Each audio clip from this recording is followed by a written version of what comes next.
आज के वीडियो का हमारा टॉपिक है आय उपभोग वक्र और आय उपभोग वक्र का ढलान। सबसे पहले देख लेते हैं आय उपभोग वक्र क्या होता है। आय उपभोग वक्र वह वक्र होता है जो मौद्रिक आय के विभिन्न स्रोत तथा स्थिर कीमतों के परिणाम स्वरूप जो प्राप्त संतुलन होता है, संतुलन के बिंदुओं को दर्शाती है। मतलब कि आय उपभोग वक्र वो होता है जो मौद्रिक आय यानी कि जो उपभोक्ता की आय है, मुद्रा के रूप में जो उसकी आय है, जो उसकी मौद्रिक आय बोलते हैं उसे, उसके विभिन्न स्तर यानी जो आय है, मौद्रिक आय, उसमें तो परिवर्तन होगा, उसके जो विभिन्न स्तर होंगे उनको, और जो वस्तु हैं उनकी स्थिर कीमतें, दोनों वस्तुओं की जो कीमतें हैं वो स्थिर रहेंगी। तो जो मौद्रिक आय है उनमें से उनके विभिन्न स्तर और जो स्थिर कीमत हैं उनके परिणाम स्वरूप जो हमें संतुलन बिंदु प्राप्त होते हैं, उन बिंदुओं को जिसमें दर्शाया जाता है उसमें हम आय उपभोग वक्र कहते हैं। तो आय उपभोग वक्र वह वक्र है जो मौद्रिक आय के विभिन्न स्तरों तथा स्थिर कीमतों के परिणाम स्वरूप संतुलन के बिंदुओं को दर्शाती है। व्याख्या हम इसकी करेंगे। जैसे ओ वाई अक्ष है, ओ वाई अक्ष पर संतरे को दर्शाया गया है और ओ एक्स अक्ष पर सेब को दर्शाया गया है। प्रारंभिक बजट रेखा है जो हमारी वो है ए बी, हमारी बजट रेखा है। और जो तटस्थावक्र है हमारा आई सी, वो प्रारंभिक हमारी बजट रेखा ए बी है, तटस्थावक्र हमारा आई सी है। और जो इस पॉइंट पर जो हमारी बजट रेखा है ए बी, वो तटस्थावक्र को इस पॉइंट पर स्पर्श कर रही है। तो ई पॉइंट ये है जिस पर उपभोक्ता संतुलन में है। उपभोक्ता संतुलन किस स्थिति में होता है? तटस्थावक्र विश्लेषण में उपभोक्ता उस पॉइंट पर संतुलन में होगा जहां पर तटस्थावक्र को बजट रेखा स्पर्श करती है। जिस पॉइंट पर बजट रेखा तटस्थावक्र जो है हमारा आईसी, उसको जो बजट रेखा ए बी जिस पॉइंट पर स्पर्श कर रही है, वह बिंदु हम उपभोक्ता के संतुलन का बिंदु मानेंगे। तो उपभोक्ता किस पॉइंट पर संतुलन में है? जहां पर ए बी बजट रेखा आईसी तटस्थावक्र को स्पर्श करती है, इस पॉइंट पर उपभोक्ता संतुलन में है, यानी ई पॉइंट पर उपभोक्ता संतुलन में है। अब हम मान लेते हैं कि जैसे उपभोक्ता की आय में वृद्धि हो गई है, तो आय में वृद्धि होगी तो उपभोक्ता वस्तुओं की अधिक मात्रा खरीद सकेगा। क्यों? क्योंकि जो वस्तु की कीमत है वह उतनी ही है, कीमत में कोई परिवर्तन नहीं हुआ, दोनों वस्तु की कीमतें स्थिर हैं। तो जो उपभोक्ता है आय बढ़ने पर अधिक चीज खरीद सकता है। जैसे कि हमारे पास पहले 10 रुपये थे और हम 5-5 रुपये 2 पेन खरीद सकते हैं, क्योंकि उनकी जो पेन है एक ही कीमत, दोनों पेनों की कीमत 5-5 रुपये है और हमारी आय 10 रुपये है। तो हम अपनी सीमित आय जो है हमारी, उससे हम 2 पेन खरीद सकते हैं 5-5 रुपये की। अब जो कीमत है दोनों पेनों की अभी भी 5 ही रुपये रहती है और हमारी जो इनकम है वो बढ़ जाती है, यानी कि हमारी अब 10 से 20 रुपये हमारी जो इनकम है, हमारी मौद्रिक आय है, वह 10 रुपये हो जाती है। और जो पेनों की कीमत है वो 5-5 रुपये ही रहती है। तो कीमत स्थिर है और आय के स्तर में परिवर्तन हुआ है, तो आय में वृद्धि हुई है। अब हम 20 रुपये से कितने पेन खरीद सकते हैं? अब हम 4 पेन खरीद सकते हैं, क्योंकि हमारी जो मौद्रिक आय है उसमें वृद्धि हुई है और कीमत जो दोनों पेनों की है वह उतनी ही है, उसमें कोई परिवर्तन नहीं हुआ है। इसी प्रकार अगर जब बजट जो हमारी आय है, मौद्रिक आय उपभोक्ता की, वह बढ़ जाएगी तो स्थिर वस्तु की कीमत स्थिर है, दोनों वस्तुओं की कीमतें स्थिर हैं, इसलिए उपभोक्ता जो वस्तुएं अधिक खरीद सकता है। तो हम बजट रेखा जो हमारी ए बी है वैसा रखकर दाएं तरफ सी डी हो जाएगी। ए बी प्रारंभिक बजट रेखा है, आय बढ़ने पर हमारी बजट रेखा सी डी हो जाएगी जो कि दाएं तरफ है। अब इसके ऊपर नया तटस्थावक्र आई सी वन हो जाएगा। आई सी वन हमारा नया तटस्थावक्र है जो तटस्थावक्र को बजट रेखा इस पॉइंट पर स्पर्श कर रही है। तो उपभोक्ता हमारा जो नया संतुलन बिंदु है उपभोक्ता का, वो है ई वन। उपभोक्ता उसी बिंदु पर संतुलन में होगा जहां पर तटस्थावक्र को बजट रेखा स्पर्श करती है, जिस पॉइंट पर यानी टच करती है, उस पॉइंट पर उपभोक्ता संतुलन में होगा। तो हमारा नया संतुलन बिंदु ई1 हो जाएगा। ई1 बिंदु पर जो तटस्थावक्र को सी डी हमारी बजट रेखा है, जो नई बजट रेखा है, आय में वृद्धि होने पर जो हमें प्राप्त हुई है, वह सी डी हमारी बजट रेखा है, वो ई1 बिंदु पर तटस्थावक्र आई सी वन को स्पर्श कर रही है। तो हमारा संतुलन बिंदु आई सी वन ई1 होगा। सी डी जो बजट रेखा है उसका संतुलन बिंदु है ए1 और ए बी जो हमारी प्रारंभिक बजट रेखा थी उसका संतुलन बिंदु था ई। अब मान लीजिए हमारी जो आय है उसमें और ज्यादा वृद्धि हो गई है। पहले हमारी आय 10 रुपये थी, उसके बाद हमारी आय 20 रुपये होगी, हम 4 पेन खरीद सकते थे। अब मान लीजिए हमारी जो पेनों की कीमत है वो अभी भी 5 ही रुपये है और जो आय है वह 30 रुपये हो जाती है। तो उपभोक्ता अब आय बढ़ने पर कीमत समान है, तो उपभोक्ता अब 30 रुपये से 6 पेन खरीद सकता है 5-5 रुपये के। इस प्रकार जो हमारी बजट रेखा है वह सी डी से सरक कर दाएं और एल एम हो जाएगी, और एल एम पर नया जो तटस्थावकर होगा वो हमारा IC2 तटस्थावकर बन जाएगा। नया तटस्थावकर पे हम आ जाएंगे कि I बढ़ने पर। और अब जब IC2 है हमारा, उसको LM जो हमारी बजट रेखा है वो इस पॉइंट पर स्पर्श कर रही है, इसे हम E2 पॉइंट बोलेंगे। अब हमें संतुलन बिंदु प्राप्त हो गया है। LM जो हमारी बजट रेखा है उससे हमें E2 संतुलन बिंदु प्राप्त हो गया है, क्योंकि जो हमारी LM बजट रेखा है वो IC2 तटस्थावकर को इस पॉइंट पर स्पर्श कर रही है, इस पॉइंट पर टच कर रही है। अभी हमारे जो संतुलन बिंदु है E और E1 और E2, अब हम इन तीनों बिंदुओं को जब मिला देंगे, यहाँ से हमें मिला देंगे, तो जो हमें वक्र जो प्राप्त होगा वो होगा ICC वक्र, यानी इनकम कंज्यूमर कर्व। ये हमें प्राप्त होगा आय उपभोग वक्र। इन तीनों बिंदु संतुलन बिंदुओं को मिलाने से जो वक्र प्राप्त होगा वो होगा ICC। अभी जो डायग्राम की जैसे हम व्याख्या करते हैं वो देख लेते हैं। आय उपभोग वक्र से जो O एक्स अक्ष पर सेब और O वाई अक्ष पर संतरे को दिखाया गया है। आप जब डायग्राम बनाएं एग्जाम में, डायग्राम के बाद आप जो उसका एक्सप्लेनेशन है वो जरूर दें, क्योंकि कई बार मैं भी ऐसे ही करती थी, मैं सिर्फ डायग्राम बना के छोड़ देती थी इसके कि भाई इसमें मैंने सब कुछ दर्शा दिया है तो मेरे को पूरे मार्क्स मिल जाएंगे, लेकिन उससे है ना आपके मार्क्स कट जाएंगे। इसलिए आप एक्सप्लेनेशन जो है डायग्राम का वो जरूर दें। तो जो आय उपभोग वक्र है, सबसे पहले ये बताएं कि आपने O एक्स अक्ष पर क्या माना है और O वाई अक्ष पर आपने क्या मान के चले हैं आप। तो इस प्रकार इसका जो है डायग्राम का एक्सप्लेनेशन करें। तो आय उपभोग वक्र के O एक्स अक्ष पर सेब तथा O वाई अक्ष पर संतरे को दिखाया गया। O वाई अक्ष है हमारा, उस पर संतरे को, और O एक्स जो है हमारा उसको सेब, उस पर हमने सेबों को दर्शाया है। संतरे के रूप में उपभोक्ता की आय O1 अथवा सेबों के रूप में उपभोक्ता की जो आय है वो OB है। तो संतरों के रूप में जो उपभोक्ता की आय है वह कितनी है, OA, इतनी जो है उपभोक्ता की आय है संतरों के रूप में। और जो सेब के रूप में उपभोक्ता की आय है वो है OB। इन सभी जो आपने जितने भी आप पॉइंट बनाते हैं, हर पॉइंट को एक नाम देना। जैसे बजट रेखा को हमने प्रारंभिक बजट रेखा को हमने AB बजट रेखा बताया है, दूसरी जो हमारी बजट रेखा है उसे CD बजट रेखा, और अगली जो हमारी बजट रेखा है वो LM बजट रेखा है। तटस्थावकर हमारा प्रारंभिक है IC, और उससे अगला तटस्थावकर है हमारा IC1। और जब आय और भी अधिक वृद्धि हो जाती है आय में, तो हमारे जो तटस्थावकर है IC2। और जो संतुलन बिंदु हमें AB से प्राप्त हुआ है वह है E पॉइंट। CD जो बजट रेखा से हमें संतुलन बिंदु प्राप्त हुआ है वो है E1 पॉइंट। और जो LM हमें बजट रेखा से प्राप्त हुआ है संतुलन बिंदु वो है E2। और तो जब E और E1 और E2 हम तीनों संतुलन बिंदुओं को मिला देते हैं तो हमें वक्र प्राप्त होता है ICC। इस तरह से आप इनको हर एक का नाम, हर एक चीज का जो नाम देने, ताकि आपको एक्सप्लेनेशन करने में इजीली आप उसका एक्सप्लेनेशन कर सकें।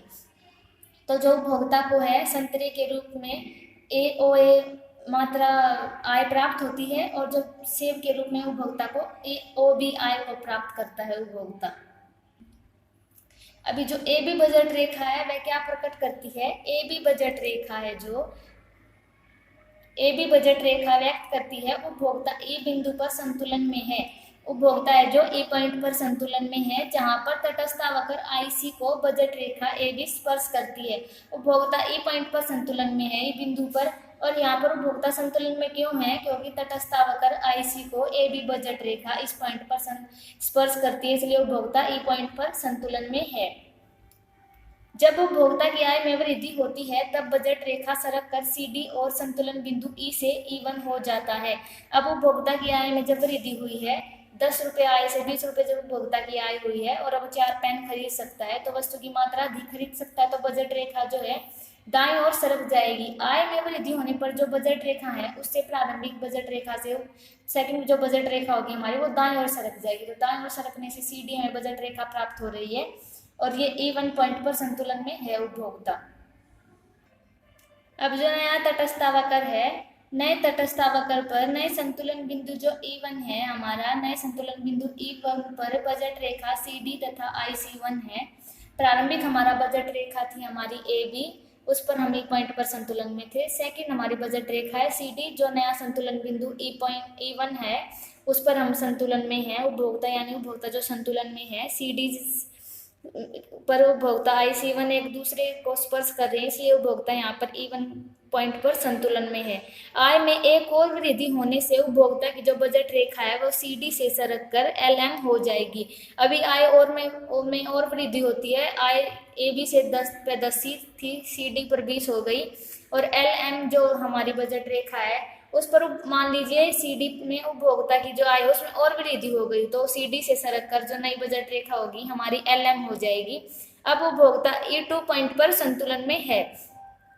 तो LM बजट रेखा पर उपभोक्ता E2 पॉइंट पर संतुलन में है।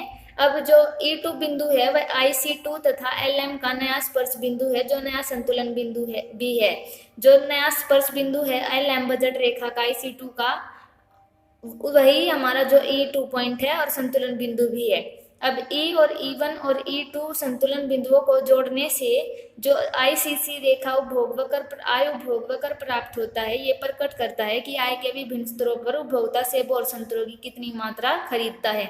अब जब हम तीनों पॉइंटों को इनको मिला देते हैं तो हमें क्या प्राप्त होता है, ICC हमें इनकम कंज्यूमर कर्व प्राप्त होता है। ये क्या प्रकट करता है कि उपभोक्ता की आय में वृद्धि होने पर, यानी उपभोक्ता के विभिन्न स्तरों में वृद्धि होने पर, या फिर हम कह सकते हैं जो आय है उपभोक्ता की मौद्रिक आय के विभिन्न स्तरों पर, और जब कीमतें स्थिर हैं दोनों वस्तुओं की, तो उसके परिणाम स्वरूप जो उपभोक्ता के संतुलन बिंदुओं को दर्शाता है उसे हम IC कर्व कहते हैं।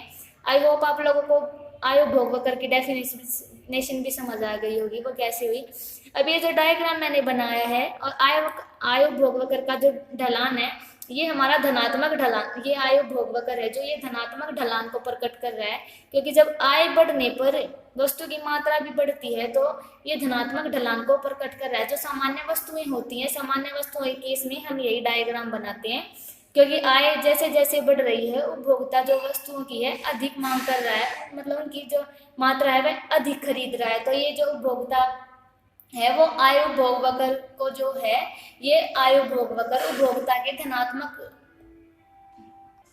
उपभोक्ता को दिखा रहा है कि जैसे उपभोक्ता की आय बढ़ रही है तो वह वस्तुओं की अधिक मात्रा खरीद रहा है। इस प्रकार जो यह आय वक्र का ढलान है, यह धनात्मक ढलान है जो कि सामान्य वस्तुओं के केस में होता है। अभी मैं बता दूं सामान्य वस्तुएं क्या होती हैं। सामान्य वस्तुएं वे होती हैं जैसे उपभोक्ता की जिनकी जब उपभोक्ता की आय बढ़ती है तो उन वस्तुओं की मात्रा भी बढ़ जाती है, ये होती है सामान्य वस्तुएं। इनके केस में जो आय वक्र है वह आय उपभोग वक्र धनात्मक होगा, क्योंकि आय बढ़ने पर जो वस्तुओं की मात्रा है वह भी खरीदी अधिक जा रही है, उनकी मात्रा में भी वृद्धि हुई है। तो जो आय उपभोग वक्र सामान्य वस्तुओं के केस में धनात्मक होगा, जो कि यही डायग्राम होगा।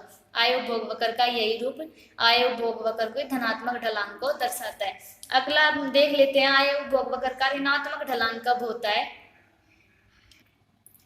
ऋणात्मक ढलान अथवा निम्न कोटि की जो वस्तुएं होती हैं उनके लिए ICC वक्र का ढलान जो होता है ऋणात्मक होता है निम्न कोटि की वस्तुओं के लिए। अभी निम्न कोटि की वस्तुएं क्या होती हैं? निम्न कोटि की वस्तुएं वह वस्तुएं होती हैं जिसके लिए उपभोक्ता की आय बढ़ने पर मांग कम हो जाती है। मतलब कि जनरली ऐसा होता है कि उपभोक्ता की आय बढ़ेगी तो वस्तु की जो डिमांड है या फिर खरीदी गई मात्रा है वह भी बढ़ जाएगी, क्योंकि अब उपभोक्ता अधिक खरीद सकता है।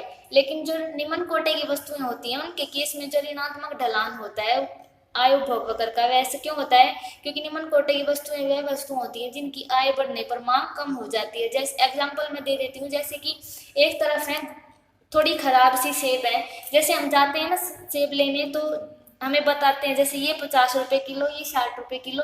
तो जो 60 रुपये किलो वाली होती है वो थोड़ी साफ सुंदर होती हैं।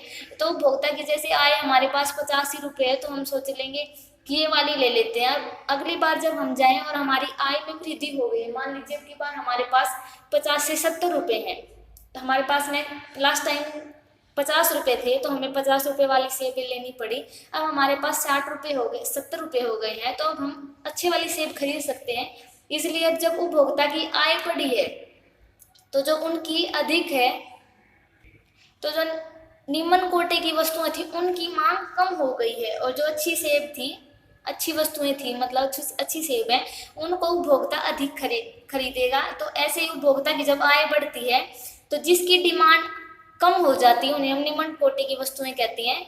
जैसे कि वो जो निम्न कोटि की वस्तुओं को हम घटिया वस्तुएं भी कहते हैं। तो जब उपभोक्ता की आय बढ़ेगी तो कोई भी घटिया चीज नहीं खरीदेगा भाई, इसलिए जो घटिया वस्तुएं होती हैं उनका जो आय उपभोग वक्र है वह ऋणात्मक ढलान वाला होगा, क्योंकि उपभोक्ता की आय बढ़ने पर इनकी जो मांग है कम हो जाती है, इनकी खरीदी गई मात्रा कमी आ जाती है। उसमें निम्न कोटि वाली वस्तुओं के लिए आय का जो प्रभाव होता है वह ऋणात्मक होता है। इसका अर्थ है कि उपभोक्ता की आय में जब वृद्धि होती है तो निम्न कोटि की वस्तुएं कम मात्रा में खरीदी जाती हैं। ये जो निम्न कोटि की वस्तुएं होती है उनके लिए डायग्राम है। ओ वाई एक्स पर कमोडिटी वाई और ओ एक्स एक्स पर कमोडिटी एक्स को दर्शाया गया है। मानव वस्तु की जो एक्स वस्तु है वह निम्न कोटि की वस्तु है। ये जो वस्तु है एक्स हमारी ओ एक्स एक्स पर जिस वस्तु को दर्शाया गया है वह मान लीजिए हमारी निम्न कोटि की वस्तु है, यानी घटिया वस्तु है। और जो ओ वाई अक्ष पर है सामान्य वस्तु को हमने दर्शाया ओ वाई अक्ष पर। उपभोक्ता की जो दी गई आय है और दी गई कीमतों पर बजट रेखा हमारी ए बी है, तटस्थ वक्र आई सी को बिंदु ई पर स्पर्श करती है। हमारी जो ओ वाई अक्ष पर हमने सामान्य वस्तुओं को दर्शाया है और ओ एक्स अक्ष पर हमने घटिया वस्तुओं को, निम्न कोटि की वस्तुओं को दर्शाया है। ए भी हमारी बजट रेखा है, जो आई सी तटस्थ वक्र है हमारा, ये जो है हमारा आई सी तटस्थ वक्र है और ये हमारा आई सी वन तटस्थ वक्र है। तो जो आई सी तटस्थ वक्र है उसको जो ए बी है ई पॉइंट पर उपभोक्ता संतुलन में है, क्योंकि जो ए बी हमारी बजट रेखा है वो आई सी कर्व को इस पॉइंट पर स्पर्श करती है। यहाँ पर स्पर्श कर रही है तो उपभोक्ता ई पॉइंट पर संतुलन में है। उपभोक्ता की आय में वृद्धि होने पर बजट रेखा दाईं ओर सरक जाएगी। हमारी प्रारंभिक बजट रेखा है ए बी, अब उपभोक्ता की आय है जो उसमें वृद्धि हुई है तो उपभोक्ता की जो बजट रेखा है वह ए बी से सी डी हो जाएगी, ताकि यानी कि दाईं ओर सरक जाएगी हमारी जो बजट रेखा है, कीमत रेखा भी बोलते हैं जिसे हम, वह सरक कर दाईं तरफ हो जाएगी जो सी डी हो जाती है। तो जो तटस्थ वक्र को, जो आई सी वन हमारा नया तटस्थ वक्र बनेगा उसको ई वन पर स्पर्श करती है। प्रारंभिक हमारा तटस्थ वक्र था आई सी और अब हमारा तटस्थ वक्र है आई सी वन। इसको जो हमारी अगली बजट रेखा है सी डी वो इस पॉइंट पर स्पर्श करती है, ई वन पॉइंट पर स्पर्श कर रही है। तो इस पॉइंट पर जो हमारा ई वन पॉइंट है इस पर उपभोक्ता संतुलन में है। दोनों बजट रेखा एक दूसरे के समानांतर है। अभी देख लें, दोनों जो बजट रेखाएं हैं वो एक दूसरे के समानांतर हैं। यहाँ से यहाँ तक, यहाँ से यहाँ तक जो है बजट रेखाएं समान है। ये क्या दर्शा रही हैं? ये प्रकट करती हैं कि जो दोनों वस्तुएं कीमतें हैं वो समान हैं। दोनों वस्तुएं कीमतें इसलिए जो दोनों बजट रेखाएं एक दूसरे के समान हैं। आय में वृद्धि होने पर समान सापेक्षिक जो कीमतें हैं, एक्स वस्तु की मांगी गई मात्रा ओ एम से कम होकर ओ एन हो जाएगी। अभी जो है आय में वृद्धि हुई है लेकिन जो कीमतें समान है, सापेक्षिक कीमतें हैं, दोनों वस्तुओं की कीमतें समान हैं, सामान्य वस्तु की भी और निम्न कोटि की वस्तु की भी।